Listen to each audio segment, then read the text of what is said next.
Hi, everybody. I'm Ruth with Real Life with Ruth McD, and we're so glad to have you here today. My special guest, you're going to love her. She and her husband, Will and Amanda Root, they started Hope's Bridge of Middle Tennessee back in 2019.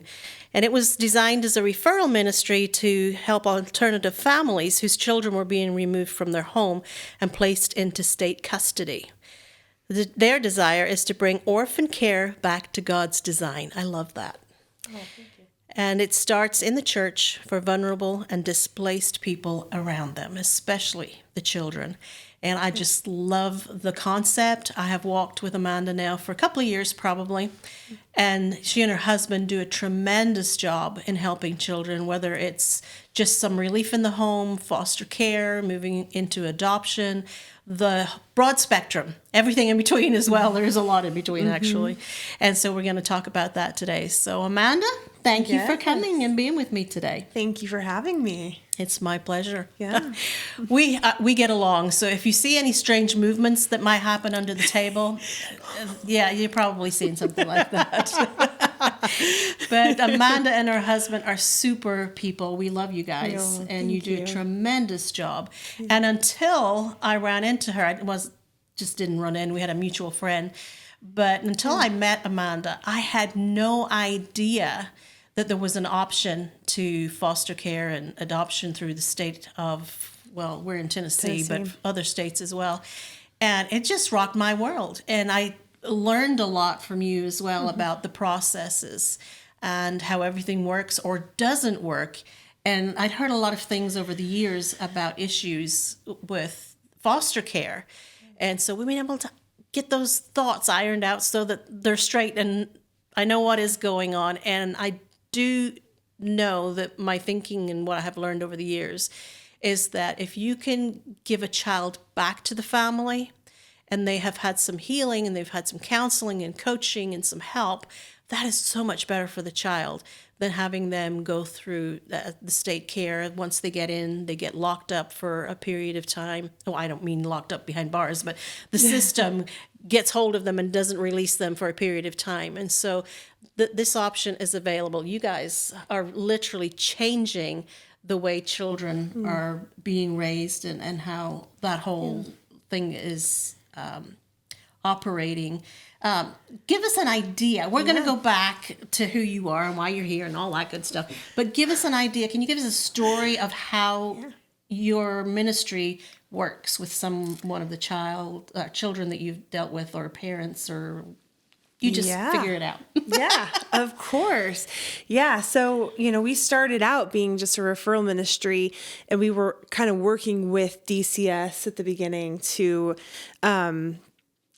place children to keep them out of state custody. But then a couple of years later, we changed the course of what we do, and we don't work with DCS at all any longer because we found that we are able to keep kids out of state custody without having to work with them. And we do still occasionally work with them if they have a case they need help with, but rarely do we work with them.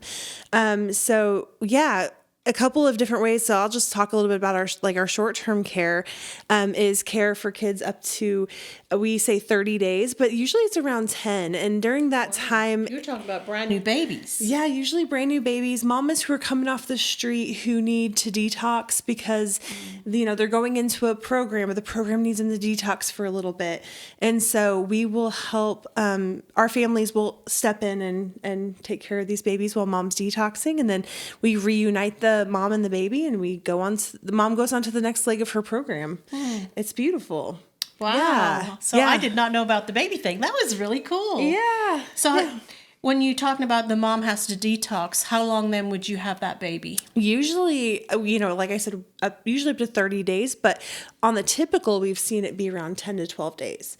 Wow. And sometimes when mom builds a relationship with the placement family, if she needs to place her child again because of any unforeseen circumstances, or she just isn't ready to parent, a lot of times she'll call us back up and say, can I place my child with that family again? That is yeah. very cool. Yeah. That is very In fact, today we just got an email from a bridge family of ours, because we call our families bridge families, not foster families. cool. Oops. Yeah. Hope's Bridge. Hope's Bridge, call them bridge families. And we got an email today from one of our bridge families saying, "Hey, I just want to let you know I'm doing care for this child that I had in my home well over a year and a half ago. Mom had reached out to her, and they're doing just random spurts of care to keep that bond and and get to know them. So that's pretty cool. That's unheard of. Like as Yeah. an actual thing. It's an organization that does that. I love that. So how did you get into this in the first place? Because there is a beginning story to all of this. Yeah. So we got into this. Our story really starts back in 2017 when we brought two kids into our care in our own home. And we have two biological children. Our daughter was 12 at the time. 13. She is here, by the way. She just gave me go up a number. She was 13 and our son was 11. That was so funny. Our son, so how we kind of originally got into it was our son was born with special needs, and he was unable to ever walk or talk or crawl or do anything. So he was like a 11-year-old an infant, essentially. And we always knew it was a genetic issue on my end. And so we knew that we were going to, to grow our family and to help a child is a great option through adoption or foster care. So, when we were in Missouri, because we're from Missouri, when we were in Missouri years ago when my kids were younger, we actually did go through foster parent classes, but never fully pursued it. And so it just wasn't God's time. And so when we got here and our son got to a good place, medically, because he had a lot of medical issues, we knew it was the time. And so it took us about 2 years to get through our home study, because we just took it really slow, because we wanted to make sure everything was good at home. And then we got the call for our son and daughter on May 5th of 2017. Aww. Yeah. And so with my son, God knew that we would have to bring them in first, because if anything had happened with our son, we knew that, we wouldn't have done it. We would have just kept moving on with life with the one child we had. You're talking about Colton. Our son Colton. Who had the medical problems. Medical issues, yeah. He had Lennox-Gastaut syndrome, which is the worst form of epilepsy possible. So he had seizures 24 hours a day, basically. Wow. And we were always told that kids with Lennox-Gastaut syndrome wouldn't live past 9.4 years old. By the time the kids were in our home, he was 11. Yeah. So he had already passed that time. So we were kind of like wavering back and forth, like, is things going to be okay? He had just had brain surgery. He had what's called a corpus callosotomy, where they had to separate the two hemispheres of his brain. He had a device implanted in his chest. We tried every diet, every medication out there possible, and nothing would control his seizures. So, so fast forward, we brought the kids in May, and then our son ended up passing away in November of 2017. Same year? Same year. Wow. 6 months after we brought our kiddos in. So God knew. I remember that moment going, God, if you were going to take my son home to be with you, then you must have a big plan for us here on earth. So I remember that moment so vividly. That's huge for a mom to be able to say. Oh, it wasn't easy. I was going to say, you must have come through a process to get to that point. Absolutely. And I give all the glory to God, because a lot of people that I have spoken with have said, wow, you overcame this so quickly. And I'm like, you don't really ever overcome it. You still live with the grief, but you learn how to move forward. And when you're relying on the Holy Spirit to help you through it, you can't not get through it, because you have Him. Yeah. That's beautiful.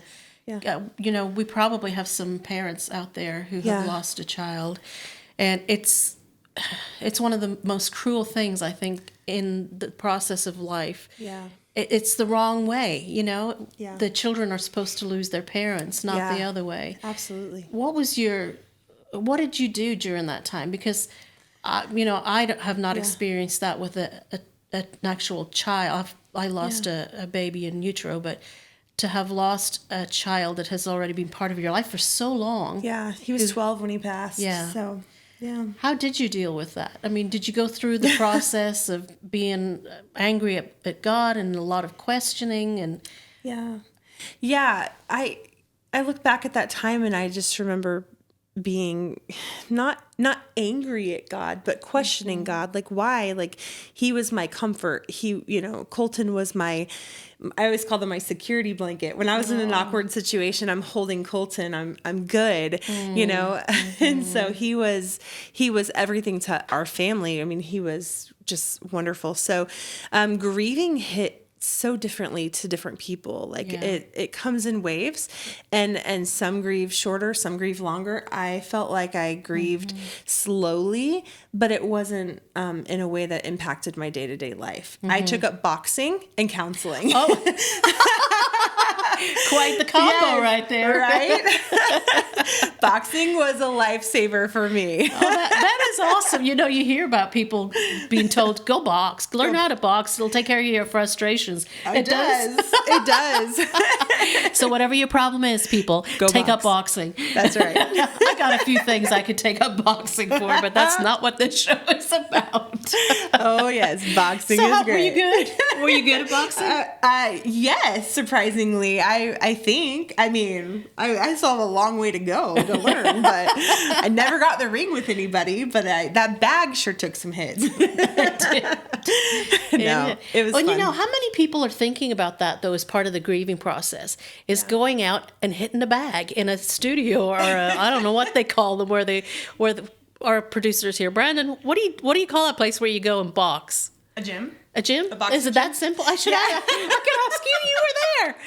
But how many people think about something like that as radical as boxing for grief? And I don't think enough people do. I think the one saying I said the whole time, like for the past, since he passed away, is sit in it, but don't stay in it. And I think a lot of people tend to stay in that because they don't know how to get out of it. So for me, I'm always searching for a solution.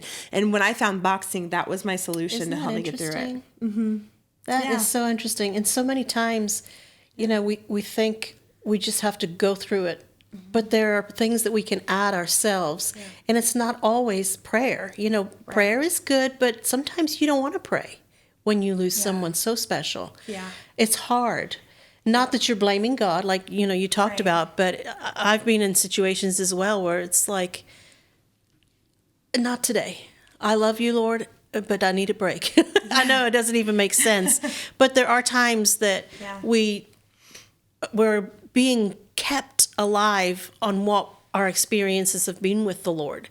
And that gets us through another day. Sometimes we're crying before Him flat out on our face. And it's very different at different times. But sometimes we do need to add in other people. We need to add in other activities. And sometimes counseling and sitting down with somebody. Yeah. Yeah, that really, really helped. Just being able to talk through it, because there's emotions that come out that you don't even know you're storing. Oh.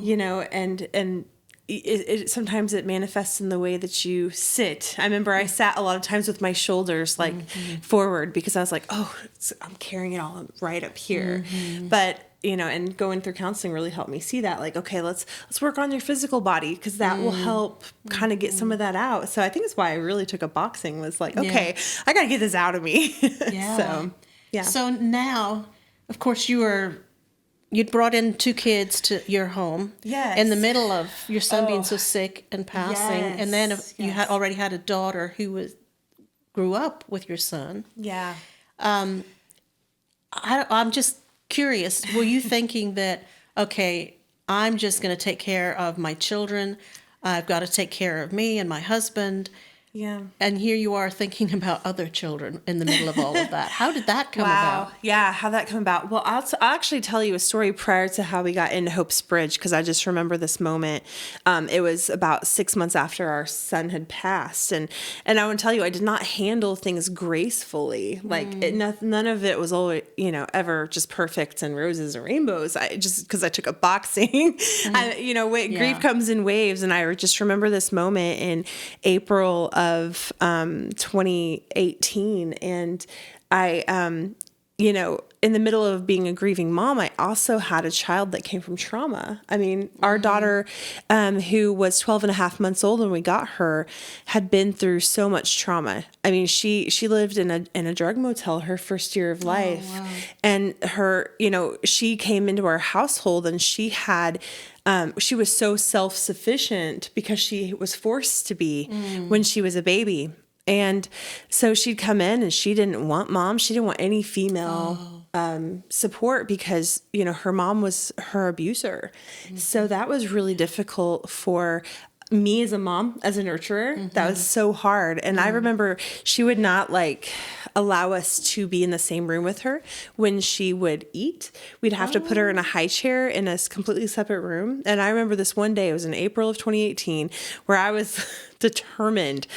It was that day of I can't control anything else around me, but I am going to figure out how to make this happen. And I was like, I'm going to feed her a cereal bar at the kitchen table with me. And when we sat down and she knew what was happening, her lid flipped, her trauma was triggered. Mm-hmm. And so she was struggling so bad. She was screaming, she was crying, she was drooling because she wouldn't close her mouth when she was crying. And that was common. She always was like that. But I was like, okay, I'm going to put a little piece of cereal bar in her mouth, which it was very soft. It wasn't, she was going to choke on it. If anything, it was going to melt in her mouth. And so I thought, we're going to get through this. So the 15 minutes goes by. She's still screaming and drooling. I have blueberry cereal bar all over my clothes. She's a hot mess. 30 minutes goes by and my husband's looking at me like, okay, enough is enough, right? Mm-hmm. And I'm like, no, I'm going to keep going. 30 minutes passes by, or I already said 30, right? Mm-hmm. Okay, 45 minutes passes by and my husband's like, honey, it's time. Give it up. And an hour passes by and I finally said, okay, enough is enough. I can't take it anymore because she's louder than I can think at this point. And I'm covered in blueberry cereal bar and drool. It's so gross. And I just did not know how to help her. Mm-hmm. And number one, I wasn't trauma informed because with adoption agencies, they only required us to have 10 hours of education. So that was probably for us, it was through Netflix documentaries or it was through a book that we would read. And I'm going, well, I know how to take care of a child from Russia, but not a child that's domestic, right? Yeah. And so I go into this thinking, I got this because I read the books, I watched the videos. But I wasn't really trauma informed because if I was trauma informed, I would have known how to handle that situation so much more different and how to help her to be comfortable and transition into eating at the table with us. But that moment, I didn't know any better. And so an hour into it, I take this child, I pick her up. She's still screaming. We go to the high chair in the other room and before her feet even touch the chair, she starts laughing. And I'm like, what? I just kind of lost my mind in that moment. And remember, grieving mom over here. And my husband's looking at me like, oh no, what's she going to do? Oh dear. And so I took that cereal bar because it was soft. Remember that. And I still feel bad telling the story. But I took the cereal bar and I tried to throw it at her. The Holy Spirit knows better because he's like, no, we're not going to let this little girl get hurt by a cereal bar. So the cereal bar hits the back of her high chair, falls to the seat, and she picks it up and starts eating as she's laughing. And I was like, what? I mean, I fell to the floor and I said, why did God take the child I wanted and give me one I didn't? And so I had this real raw emotion in that moment. And my husband just held me as I had fallen to the floor in tears because I just was like, it was so heavy in that moment. And I realized God, there's some work ahead of us that we're going to have to do, because this child, I don't want to be her mom and she doesn't want me to be her mom. I mean, it was so difficult. And so that's why today with our families, I know how important it is to have trauma informed counseling services or trauma informed classes, just so that our families can be fully aware of what they're getting into, because you just don't know. Yeah. Now, would you say that a lot of the children, like a big percentage of the children that come through the system, as I'll call it, have been traumatized in one form or another? Yeah, and even kids that come through our system have been traumatized. Yeah, absolutely. Every system. I mean, when they're coming from a place that, you know, they come from all different kinds of places, but when they've lived through something that you and I haven't lived through, it's hard to understand and work with them. Well, we can't leave this story without getting the rest of the story. How are things with you and your daughter now? Oh my goodness. She is 7, about to turn 8. For really in the past year and a half, we've had a ton of breakthrough. I mean, so it didn't end there. It's taken a while. It's taken a lot of me personally growing and being trauma informed. Like, it's just taken a lot. And so as the years have gone on, she's just gotten it's just gotten better and better. She's learned how to cope better. We still have our moments. We call them trauma spirals, where if things are like a little chaotic or out of order, it kind of throws her into a place of chaos. But she comes out of it much quicker, and we're doing great. Oh, that's doing super. great. We have a bond where she's attached to me now, which is great. Yeah. And that's anything or all that any mother could ask for. That's awesome. Yeah. That's awesome. Yeah. So if somebody out there is thinking about adoption or foster care, or do you have a name for when it's neither and they just a respite kind of a thing? What we do? Well, I would say that we're actually pretty similar to, we do short-term and long-term care. So, you know, we're trying to change the connotation of the foster care system, because it does come with that stigma. And so, you know, we want to do things differently to have long-term success for the child, or for the child being reunified with the parents. And so it's a little bit different. Yeah, we would say we're closest to kinship care, like when a family member or friend steps in to take a child to keep them out of state custody. So we're kind of we're in that arena. I love that. Yeah. Now, people who come to your organization and they want to be part of taking care of a child. Yeah. Is there some kind of requirement for, you know, that 10 days, or is there a requirement for 6 months? Or just how to become a bridge family, you mean? Yeah. I mean, is there a commitment that they have to give that amount of time to a child? The child has to stay with them for that period? We do give our families that option. They can choose to do short-term care, or they can choose to do long-term care. Goodness, I couldn't get that out. Or, you know, we do actually have a lot of families who will come to us who will say, we just strictly want to adopt. And they're on a list. I mean, we do facilitate adoptions when they come about. And that doesn't look always like the child is coming into our program. Sometimes they do, sometimes they don't. But it just, you know, families do request that. So we just ask them to just be patient, because we can't guarantee that you're going to adopt. A lot of our long-term care families do end up adopting just because mom and dad, you know, aren't able to reunify, which is really hard. It's really sad when, you know, we're just talking today about how much we root for these birth parents to reunify, but we can't want it more than they do. You know? So you never know how it's going to end up. But as far as someone wanting to become a bridge family, the process is all the same, except for our short-term families are not required to do a home study, where our long-term families and hopeful adoptive families are. Interesting. So you have been through this whole thing yourself Yes. before you have asked other people to do it. Yes. Obviously. Yes. And so you also have a son? Oh, yeah. I didn't even talk about him. Yes, we do. So is he the brother to the daughter that you adopted? They're biological Okay. siblings. We actually, that's so nice. When we got the call, we actually got the call just for him. And they said, hey, there's a 5-day-old baby boy here at the hospital. Would you be interested in taking him? And we were like, well, of course. And then we got through the process and they're like, oh, by the way, there's a 12-and-a-half-month-old sister. Would you take her? So yeah, so now our kids are 6 and 7 and they're thriving and doing really well. That is awesome. What a blessing Yeah. to be able to take a family and make a family that has broken down. Yeah. And then the Bible says that he will take us and put us in families.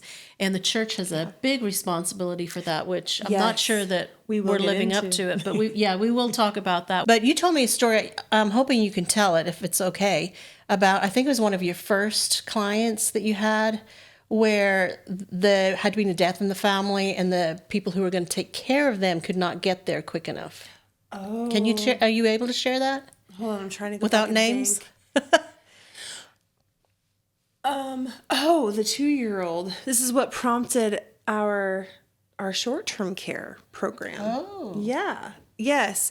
So back when we were working with DCS as a referral ministry to keep kiddos out of state custody, we had gotten a call about a 2-year-old little boy, and his mom had passed away from suicide. And Oh, I didn't realize yeah. that part. And there was no other family member or friends in Tennessee to take this little boy. So DCS had called the grandparents who lived in Texas. And the grandparents were like, yes, we're going to head here immediately to get him because it was their grandbaby. And so DCS called us and they said, hey, we want to keep him out of state custody. Would you guys take him while grandma and grandpa are coming?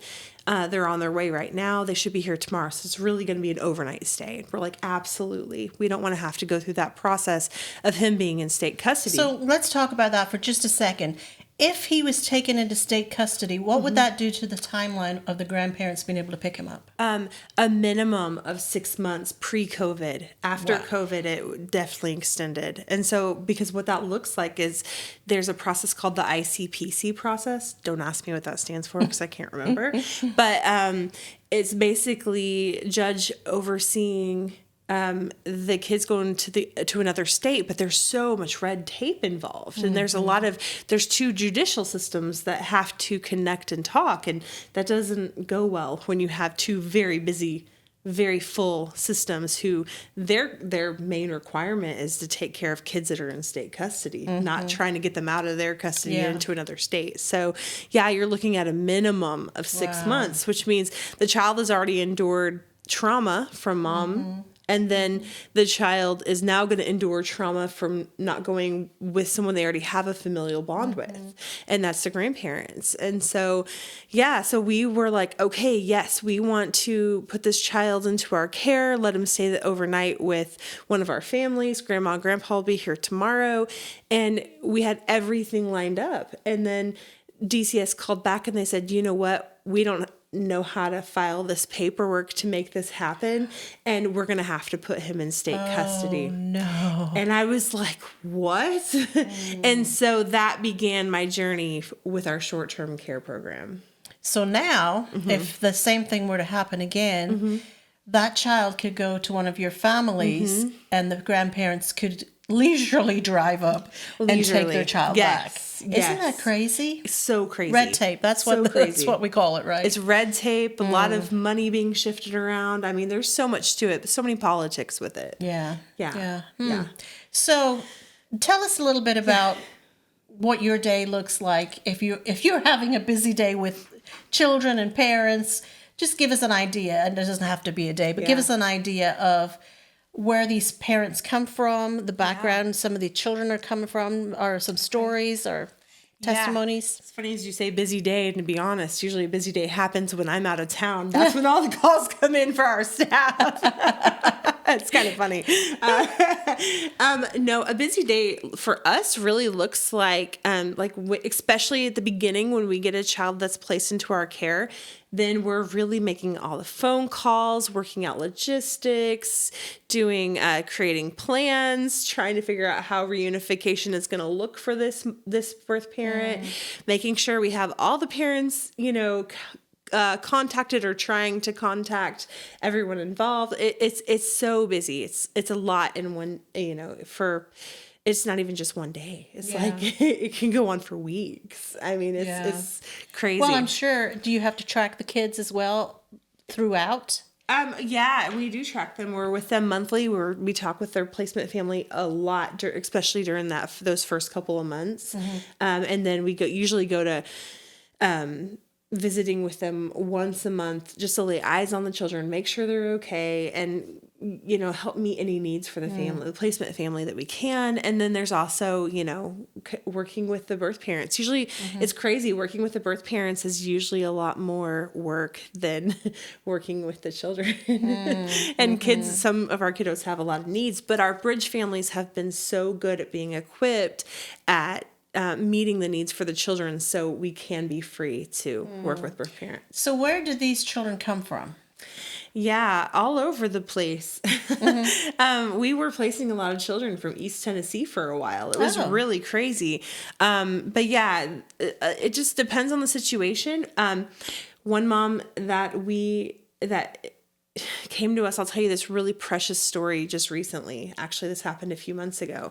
We had a birth mom who conceived unconsensually, and she knew she wanted to give her baby up for adoption and not abort her child.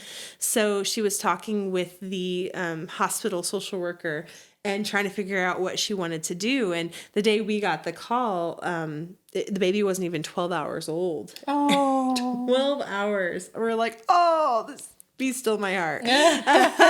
Did you have to run down there and hold the baby? Oh my goodness. We did not get to that night. No, but yeah, it was so sad. I wanted to. We have held them since. But that mom had said, I just can't parent. And I know that. And so the hospital staff was doing their diligence, and they were getting as many adoption agencies to come her way as possible. And when she heard about Hope's Bridge, first she was like, yes, just let them come. It's fine. And then she almost canceled our appointment. And then she didn't. She kept it. And that night she was like, I just really feel like God is telling me to go with you guys. Wow. And later on she said, I chose you guys because you weren't selling my baby. Hope's Bridge wasn't making a dime off of her adoption. And that is what it's about. Yeah. That is what it is about. I mean, we have got to stop putting children in a money market. It cannot be about money. Explain that, please, because I think a lot of us don't really understand that. Oh, yeah, this is something I'm very passionate about. I can tell. She's sitting up straight here. I love this topic because that's what's different about Hope's Bridge is that we are state licensed, but we are not state contracted, which means we don't work with DCS, and we are not state or federally funded. So we don't take any money from the government. And that's number one, because we are a Christian organization and we want to be able to adhere to our biblical beliefs. We believe in the traditional family unit. We value what a mother and a father has to give a child, biblically and scientifically. And so there's all of that. So we don't receive a dollar or dime, a penny for any child that comes into our care. It is strictly, we operate strictly off of donations because we don't want to be tied to that financial amount. And we also don't want to put a dollar amount on a child's head. The foster care system, they have a certain amount of money that comes through per child. And it's like this big piece, this big pie, right? So everybody gets a little slice of the pie when it comes to these kids. So you have the overarching program, they get some. You have the supervisors, the social workers, you have the programs that they need the money to go to. And then you have the agency. The agency gets paid per child. To give you kind of an idea, I was told this in the past, and these aren't exact numbers, but I'm just giving you a roundabout idea. The the amount that comes through from the state for a child would be around $4,000 to $5,000. The agency would only get about $250 per day for this child. So we're looking at $4,000 to $5,000 a day. Wow. The agency gets $250. They pay their family $28 a day to $32 a day. It might have gone up since then, but that was a few years back. That's what the going rate was for a child. And so you're looking at everybody gets a slice of this pie, and we have to change that. As the body of Christ, we are meant to take care of these children. We were given this mandate by the Holy Spirit, by God, to do this. Yeah. And so we have to put this back in the hands of the church as much as we can. I don't think at this point, I think we're really far down the rabbit hole where it will probably never 100% be the church in the church's hands again. But we as the body of Christ need to do what we can to make that happen. So what would that look like, taking the child care of a child who cannot be in his birth home? Yeah. What would that look like if the church were to say, okay, all hands on deck? Oh man, such a good question. Yes. So it would be supporting an agency like us. It would say, okay, you know what? We're going to partner with you. We're going to support you financially. And then when that child is placed in a home, we need people who can be writing encouraging notes, sending gifts, coming and doing laundry, babysitting. I mean, there's so many, it's endless. The opportunities are endless on how to care for these families, and the church needs to be stepping up and doing that. Well, that's so. Do you go to churches and share this story? When churches will allow me to. Yeah. Yeah. I have. It seems like people are starting to catch the vision a little bit more, and we are starting to get out there a little bit more. So it's hard because I think a lot of times the church has this idea of let's penetrate where the darkness is, right? Yeah. And they're like, we're going to make this big impact here, but what I'm seeing on the flip side, and this might get me in trouble, but I'm just going to say it. And this is my show. You behave. Listen, we are all about truth on this program. The truth is what sets us free. You go right ahead. Yes. What we're seeing is the state systems are taking advantage of the church and their generosity, and the church almost doesn't even see it. It's almost this hands-off approach. You come close. Oh, wait, no, stop there, because this is all we're going to give you is just, this much. I'm getting excited. I'm going to move the mic. And so they want it their way, but they want the assistance because they say that they need that, right? But when the state receives hundreds of thousands of upwards of, I don't even know the number, so I'm not even going to try to guess, but it's a lot of money. And they get this money, and we don't fully understand or even know where it all goes, but it should be going into the families because they're the ones doing the hardest part of this job, right? Yeah. They're the ones taking care of these kids and need that. So to me, that's what that looks like for the church. Well, there is definitely a huge difference between the church and the government. There is. That is for sure. And I know God has designed families, and he's designed them for a purpose. And the enemy does not want families because of God's design way back in the beginning. Yeah. And so he will do everything he can to separate families, to break them down. And even when, church is involved, the enemy will try and get in there and destroy it. Yeah. We see that over and over. And you talk about divorce, it's the same in church as it is out church. We think about how drugs are messing with families, alcohol, anger, pornography, the works. He is doing everything he can to eliminate families as God has designed for us. So when we talk about the church, obviously there's a place for them to give financially. There's a place for volunteers to as you said, do the laundry, cut the yard, or take the kids out for a day, or let mom have an extra couple hours sleep, whatever the case is. Take the kids to church or run them to the ball game or whatever. We could go on and on. What about churches? Do you see churches? Now, I've heard of this in the past. I've not heard of anything here recently. But do you see churches becoming a place where they're really promoting taking children and making them part of their own families? Oh, that's a really tough Oh, that's such a tough question and dynamic because, yeah, I do think that there's a romanticized idea of that out there where it is about bringing the kids in to be, I might be rabbit trailing from what you're actually asking about. Romanticizing the idea of bringing children into your home, expand your family, do this because you want to, make your net bigger.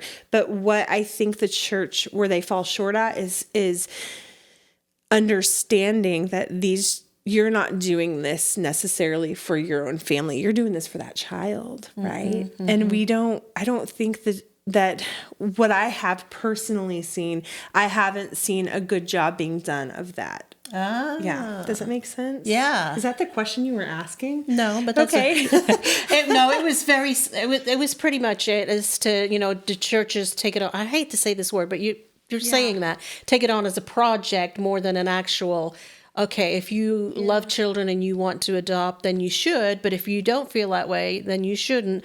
But some churches in the past, it was like a mandate that they had was you take and adopt a child. That's what you do. Yeah. So, but I haven't heard of that in a number of years. Yeah. But that's interesting that you say that. Well, I think too, the church doesn't understand what is actually being asked of us in this arena of bringing children in and fostering and adoption. I think that needs to be defined a little bit more right now in this day and age. Yeah. So, yeah. Let's go back for a minute to people who might be interested in bringing children into their home, or they have already done so. Yeah. We were talking about your daughter when she came as a young child, and it was very hard. She'd been through so much trauma. Would you speak to people who are thinking about having another child in their home that they're not birthing and raising, or maybe they're already in that position? Would you speak to them for a few? I would love to. And I'm gonna drop another story in here because I think it's really important to give context. My daughter, when we brought our kids in, we brought Maverick and Ellie in. My daughter was 13, as she told me earlier, and what I didn't anticipate was the impact it was going to have on her. Again, it goes back to the romanticized idea of what that's going to look like if we can save a child. But what we don't realize is the impact of that on your biological children. And then you fall short of realizing, man, this is so much harder than I thought it was going to be, And so I watched my own biological daughter struggle because it is the same dynamic. She was 13, but Ellie was not accepting her because she was a female. And so it was really hard on Shaylee because she thought, oh, I'm going to get a sister. I'm going to get a brother. This is going to be amazing. But what we didn't anticipate was just how hard it was actually going to be because there were so many barriers that we had to overcome for it to be an ideal situation. Yeah. And so, I would say really reach out, especially if you have biological children, reach out to other families who've done this and do your homework before you decide to do this. Just find out if you're really, really ready because we do get families, again, who have that romanticized idea of expanding their home and bringing kids in, but they don't fully understand what it's like when a child has been through trauma. Everybody wants a baby because they assume that an infant is going to be their best bet to expand their family and it's going to be beautiful. But also what they don't realize is that baby grows up and that child had been through trauma in utero and that trauma can come when they're older. And so there's just so many things to take into consideration and being trauma informed is the number one thing to do for your family. The more you know, the better. And so really, trauma informed counseling and all the things. So why would somebody reach out to you guys? Now, the good, the bad, the long, the short, all the different aspects that people would reach out to you for. Yeah. So if it's adoption purposes, a lot of people just want to have their eggs in more than one basket, which is totally fine with us. Mm-hmm. I say you never know where God's going to bring a child from. Another major reason, some of the major reasons is that we operate a little bit differently since we're a private agency. Under our licensing, the important topics to America right now, or anywhere, I guess, in the world, are going to be education and vaccinations. So education, our kids can be homeschooled. They can go private school or they can go public school, where in the foster care system, they have to be in public school. As far as vaccinations, our families do have the right to choose. And so with that, if we don't have to follow those guidelines, but a birth parent has to be consensual with this. Like if a birth parent says, no, I want my child to have their vaccinations, they can. But but on the family side, they don't have to vaccinate their biological children. So that's a big controversial topic, and it's one that we feel very confident that we're making the right decision in. Yeah. So would people come to you because they have a child they want to give up, or they have a child that they need a break from? And do people come to you because they want to be a host family for a child? All of the above. Yeah. I mean, we get a lot of calls, some that we just can't help with, because I think that sometimes birth parents, they know that they have to, but making that choice is really hard for them. So it takes a lot of bravery and courage to call us and say, I know that I cannot take care of my child and I don't want them to go into state custody. Will you place my child? A lot of bravery and courage. So on the family side, we get a lot of people calling saying, I want to be a bridge family. And that's been pretty good. I think right now we have a good little list of families waiting. Oh, that's great. So if you become a bridge family, do you have the option of doing short-term or long-term, or do you have to be able to do both? No, you have the option of doing short-term or long-term. That is just very cool. That's another thing, is the state won't allow that anymore. They won't allow you to have a choice. Oh. Yeah, on what you would like to do in your own home. So interesting. Yeah. You are one of a kind that I'm aware of. Are there other organizations that do the same thing? I was recently told of one that's in East Tennessee that started after we did, but I don't know anything about them, and I need to find out if we do the same thing. I don't know. That's very interesting. Yeah, because this is all new to me. Yeah. And you require that your host family, that they go to church, they have a relationship with the Lord. And yes, they sign a statement of marriage and a statement of faith. Yeah, yeah.